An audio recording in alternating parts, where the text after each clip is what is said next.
আরে ভাই ১৬০০ টাকা পাঞ্জাবি আবার ৩২০০ টাকা কেমনে হবে ভাই? ঘটনাটা ভাই খুলে কোন তো।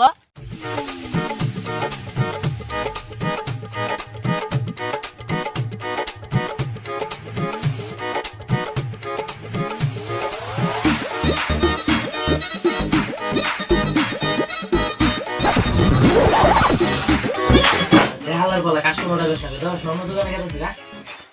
আরে ভাই এদিকে আমি এবারে যাব আমার নতুন কালেকশন। আরে ভাই ওই যে পাঞ্জাবিটা দেখো।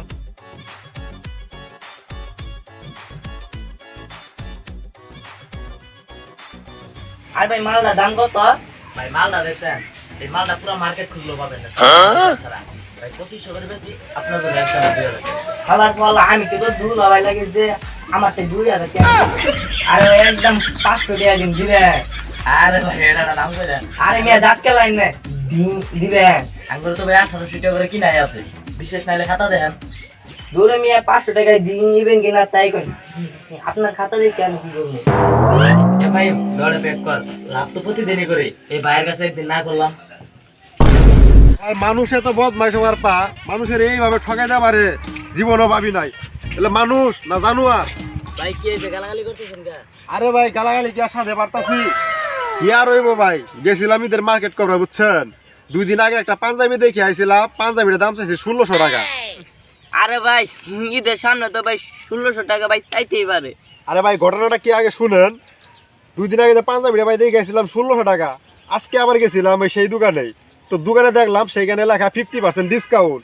তা আমি ভাবলাম যেহেতু 50% ডিসকাউন্ট তাহলে তো পাঞ্জাবিটার দাম মনে হয় একটু কমই নিব। তো ওই পাঞ্জাবিটা নিতে গেছি, নেওয়ার পরে পাঞ্জাবিটার প্রাইস দেখলাম ভাই লেখা ৩২০০ টাকা।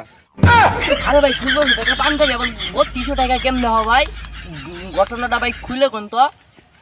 ভাই তাহলে শুনেন, এই যে ঈদের আগে যে কিছু কিছু মার্কেটে 50% ডিসকাউন্ট, 40% ডিসকাউন্ট, 20% ডিসকাউন্ট, এগুলো এক ধরনের প্রতারণার ফাঁদ। আসলেও লিগেল যা দাম সেই দামের থেকে ডাবল দাম ধরে তারা মাল ডিসকাউন্ট দিয়ে বিক্রি করতেছে, কিন্তু পাবলিক তো এটা বুঝতেছে না। এর জন্যই তাই ঈদের সময় আপনারা সবাই সতর্কভাবে কেনাকাটা করবেন, বুঝছেন। কারণ আমি বুঝতে পারছি দেখে আপনাদেরকে কথাটা বলতেছি। তাহলে ভাই এর জন্য গালাগালি করতেছেন?